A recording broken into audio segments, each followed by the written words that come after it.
You're listening to Real Radio, the nationally trusted name in real estate investing. We dig deep to discover investors' why in real estate.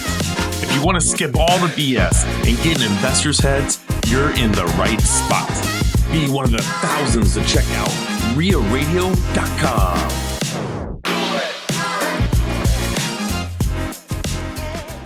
This episode is brought to you by Entrepreneur Addict. If you feel like marketing changes every 5 minutes, you're not wrong. You're right.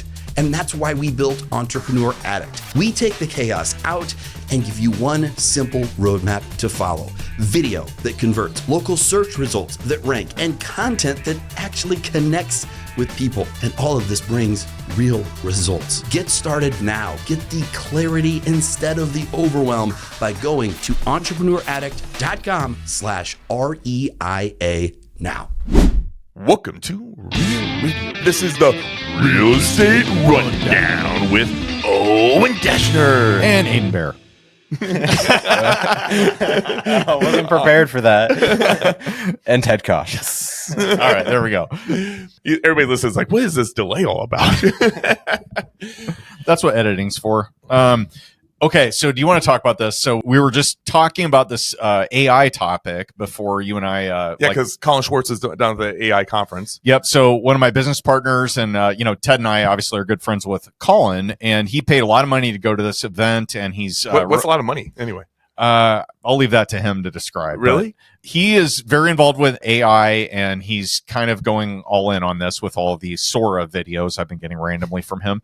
But he sent me this prompt. This is kind of cool, guys. So I'm going to actually call this today's Golden Nugget. All right. So if you use ChatGPT at all, and I know, okay, I get it. We're probably boomers with ChatGPT. There's probably other AI tools out there that are just as good or better. Totally.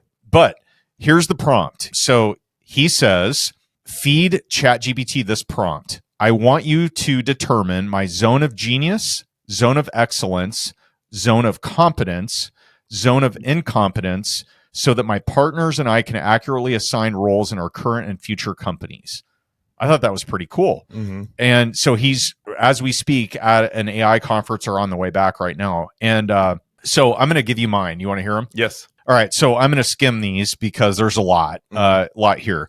These are really interesting and insightful. I'm interested to see what overlap we have. Yeah, I think we're going to have quite a bit. So number one for me is zone of genius, network and relationship creation at scale. You are world-class here, in parentheses. And keep in mind, they butter you up. Okay, course, so yeah. you know that's not you. Yeah.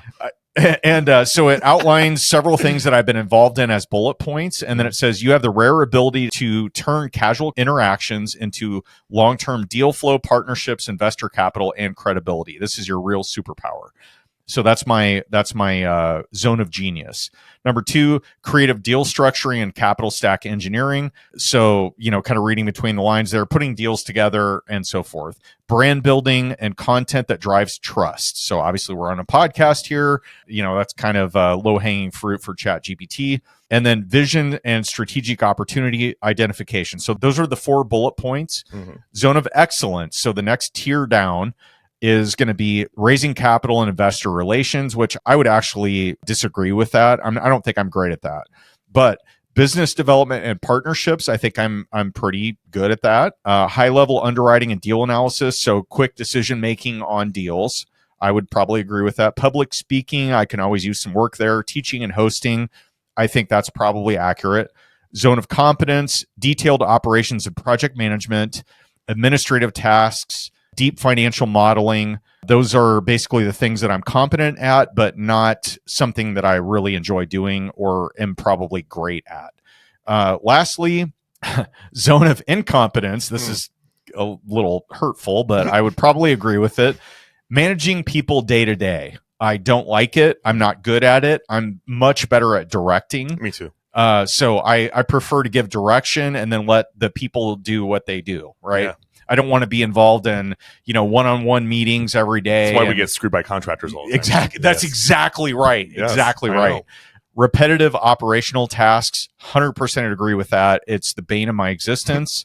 Compliance, legal, and detailed regulatory execution. I can do it. I don't like it. And then, that was my zone of incompetence. We have a lot of similarities in that department. Yeah. So the big takeaway here is the zone of genius is the intersection of relationships, creative deal structuring, strategic vision, and brand/storytelling that attracts opportunity. Meaning I should be the face, the visionary, and the connector, and the deal architect. And then everything else that happens after that. So like operations, management, financial engineering, compliance, execution, systems, that should probably be somebody else other than me. Okay. Mm-hmm. So that's my avatar as ChatGPT sees it with regard to running, operating, starting a business. Okay. What say you, Ted? I'm curious what yours is going to say here. Probably a little similar to mine, I would imagine. In some ways, my zone of genius is being the connector and face of a brand. Okay. Storytelling, interviewing, and pulling out gold. Okay. High level I feel deal. Like that should be mine, but whatever. High level deal and partnership architecture. Okay. And community and culture building. Yeah. I mean, spot on, I'd say. My zone of excellence is sales, negotiation, and one-on-one convincing. I don't really agree with this one, but teaching, coaching, and networking. And then strategic planning and offering a design. Okay. How do you feel about that? Yeah, I think it's pretty right on. I hate coaching and I don't like and teaching. It's like I would put that in my. You're more of an indirect teacher than like you share knowledge, but it's not on a one-on-one basis. It might be in a conversation, but not in a classroom. Mm-hmm. Yeah. Okay. Fair. Yeah. So my zone of competence: day-to-day operations and project management. This is where we line up. Basic apparently. Tech and marketing execution. Okay. Basic. And basic bookkeeping and tracking. Okay. My incompetence is detailed accounting, taxes, and financial systems. Agree. Deep admin and compliance hell. Is that what it says? Hell. Complex automations in tech stack building. Okay. I would agree. You're not good at that. And highly repetitive, detailed, heavy tasks. Yeah. Oh, God. Neither one. Yeah, I know. Gag. Yeah, neither one. Yeah. So that's funny, actually. And it says how to use this with your partners. Ted should own genius and top excellence. Title should be Chief Connector and Brand Leader or CEO, Head of Growth. He owns his vision, brand culture, big relationships, sponsors, speakers, key members, national partners, hosting events, podcasting, high-level Zoom calls, high-level offer designs, key sales meetings. I feel like you just fed ChatGPT all of what you thought about that. Yeah, because I did it right here in front of you. And what Ted should co-own but not run alone is sales systems and scripts, coaching, mentoring, and long-term planning and KPIs. Yeah. Really interesting, though, right? I mean, and I should delegate logistics and management and email builds and graphics designs and payment tracking. And I should avoid owning the books, being the compliance paperwork guy, and doing the tech or anything that's automated building, and doing anything that looks like data entry. For anyone listening to this still, anybody that's in those professions is Ted is probably an ideal customer for you. So reach out to him. What's your hashtag? Hashtag Kosh Money. Okay, there we go. Yeah. All right, so prepare your inbox. Matt Tompkins said, change my name to Cash. That's what I said. Hello. I've had the conversation with the family. I told you that. It was in the last podcast. Okay, I'm overriding it. Anyway, that was really interesting, right? To go through that. You know what Colin sent me? He sent me a thing for Alex Hormozy. And yeah. He's like how Alex brain mapped his whole entire, I think he put all of his content in there, brain mapped everything to do with him, just like Jordan Harbinger did on it, you know, and then he's selling access to that. So you can ask his AI. So you get question. His brain, his AI brain. Yes. God, he's so creative, man. And my response back to that was, I'm like, you know, when you're a podcast host, you can create this super easy because you can just drop your episodes in there and the AI can learn you to the T. Okay, let me ask you this. So you've spent a lot of time with your ChatGPT, so you're kind of besties. Yeah. It's supplanted me. I've been on it literally since probably week one of it. It's supplanted me as your best friend in your life. So I'm a little hurt as of right now. I don't know about that. But anyway, I'm not one of those guys that talks to my ChatGPT on voice mode and have it talk back to me. Matt Tompkins had a name for his ChatGPT. What do you have? It was Charlie, right? With an I. It was a woman. Yeah, Charlie with an I. Yeah, mine doesn't have a name. Oh, okay. You should name it. Yeah, you should. That's from Aiden. He knows. It's called ChatGPT. No, you're going to name it. Give it a name. Okay, we'll call it Jessica 2. And the point being on this, like, this is really cool because you can get now. Okay, look, I get it. If you're listening to this episode and you're like, "Oh my god, I don't want to listen to," I don't want to deal with AI. I don't want to learn all this stuff or whatever. It's here. It's not going away. Here's the thing. This is unvarnished feedback based on everything that you are all about. Mm-hmm. So whether or not you accept it is up to you. And I like, hearing the feedback on that, whether or not you agree with 100% of it. Take it for what it's worth and, apply it to things that, are going to improve your business and life. It's really interesting when you really start playing with this and getting to know it better. And there's lots of GPTs, as we learned in that podcast with Tompkins. Okay. Have you ever watched the movie Her? Yeah. Do you remember it? Yeah. Like Joaquin Phoenix, he was so good in that movie. And it was basically, this is, 10, 15 years ago where that came out? It's been that long. And they wore these like earpieces around. They were like a fancy AirPod or whatever for you Apple users, weirdos. And they, he was talking to Scarlett Johansson like constantly, and she's having 1,000 other conversations with other people exactly like that. And so they developed a relationship, and it was just a weird dystopian look at what society would be like with AI involved. And now here we are. It's here. This is exactly what is happening. Like that. It's crazy how that movie mimics real life. But anyway, for those of you that are interested in AI and want unvarnished feedback, like you can, tell AI, hey, give me the unvarnished feedback also. Like you don't have to get the fluffed up version where they're complimenting you right and left, which it seems like that's what they want to do. Mm-hmm. And Grok, or I don't know how you pronounce it. It's not Gronk, because we discovered last week. I think it's Grok. Grok. Yeah, Grok. So that's Elon Musk's little baby, right? Yep. And so I think that one is a little bit more of a harsh version of AI than ChatGPT is. They've done away with the whole bedside manner, I think, is kind of the message here. But yeah, there's a lot you can learn about yourself if you are, actively engaging with those kind of tools. So it can be helpful for your business and your real estate investing and all that stuff. If you listen to one of Brandon Turner's most recent podcasts, I mean, literally during the podcast now, ChatGPT is talking to you like 5 or 6 times doing it, because they ask the questions and they have it on voice, and it's like on the microphone. Yeah, as part of the podcast. Kind of like Jerry Schlickburn is in an upcoming episode. Stay tuned for that. That was crazy. So I'm going to throw a little nugget on the nugget here. I love nuggets on nuggets. And so we had Caffeine and Cap Rates yesterday, the weekly meetup, coffee meetup. I know you were a little late as usual. On TED Standard Time, TST.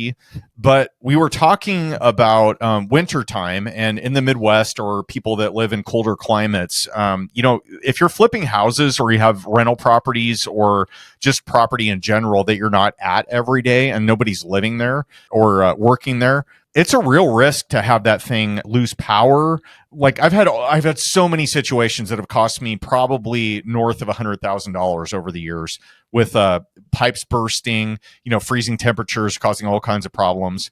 There's a product out there, and I always struggle with this because, look, if you're flipping a house, you're probably not going to have Wi-Fi, right?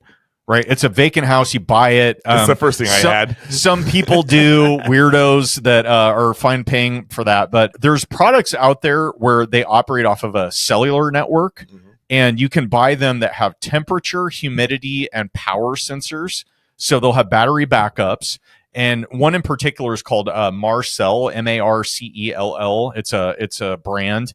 And there's several other, types. I'm not affiliated with them unless they want to sponsor us. Marcell's the best. If you buy one of these, and they're about $100 to $200, and you can get them with various bells and whistles. So let's say you buy one and it's $200 and it has humidity, power, and temperature, right? So you buy one of these, you put it in your property, you plug it in, it has a battery backup. So if power fails, you're not going to have gas or a furnace working, right?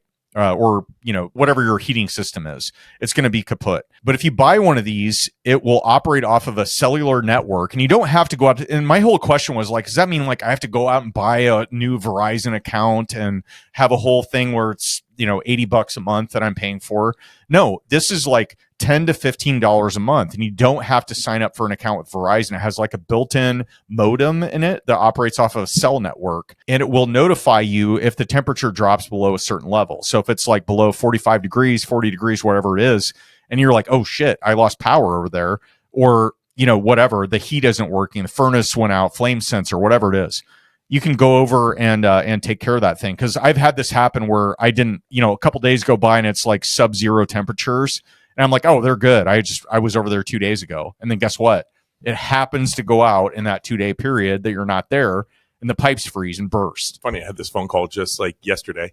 It's like, oh, there's water coming through the light in the ceiling, and I'm like, what do you mean there's water coming? Like, showed up there, this is last night, and the tenant upstairs, it's all Airbnbs, not answering the door, and I had to call Airbnb support. I'm like, can I access this property? Because I got to get permission, it's right? emergency. Yeah. And then anyway, the person is like, oh, well, I just put a pot down there because I saw a leak and I didn't want to bother you. And I'm like, how many days ago? And she's like, well, I just, I didn't want to call you and bother you during the time. I'm like, yeah, but now I'm dealing with it going additional work I got to do. Oh my God. And so the pipe came disconnected from the sink itself somehow. And so it was pouring straight down into it. The whole bottom was full of water. And then it was coming to the light down there. I'm like, lady, guess what? Then I get another phone call from her today. She disconnected the plugging system for the internet so that the locks didn't work. So she couldn't get back in her apartment. And I'm like, did you unhook the Wi-Fi? How many Airbnbs do you operate? Just 6 now. The stories that come out of you on a weekly basis, you would think you manage like hundreds of properties. Like it was just endless stories about like all the headaches. Like, no, thank you, man. This is why I'm getting to car washes, storage units, solar living homes. That's the goal going forward. Okay, so stay tuned for that. Ted's cleaning up his books with regard to high touch assets that he's going to own. Yeah, we'll see. I keep on getting told the car wash is going to be high touch. Yeah. But there's some plans that are in place already for that. That's good. Well, guys, I think you're going to be excited. We have a local investor from Omaha, Nebraska on, Jason Woodward. He's done 14 flips. He's doing it with his son, which is a fun conversation. Yeah, and he has a full-time job also. I mean, that's a lot of activity he's done. He was doing 5 a year and then kind of dialed it back in 2025. But yeah, really, really interesting dude. Everybody's seen him around. If you've been to any meetups in Omaha, you know who Jason is. Big Santa Claus beard. And he shaved it one time and I didn't recognize him because he looks so young. Oh, I can't picture that at all. I think his wife made him shave it for like a trip or something. But out of that whole conversation, the thing I enjoyed talking about the most was the alternative flipping. Yeah. Things you can flip that aren't houses. That was fun. Yeah. Boats, cars, furniture. We talked about all kinds of different things where you can arbitrage basically the purchase and sale price. Definitely went on a tangent about that. Yep. And the right time to do it and the wrong time to do it too. Exactly. Yeah. So super fun conversation. Tune into that. That's coming up on Wednesday's episode. Yep. And what do you got, man? Should we get out of here? Let's wrap it up. All right. Well, we appreciate you guys listening. We appreciate Aiden for staying this late today.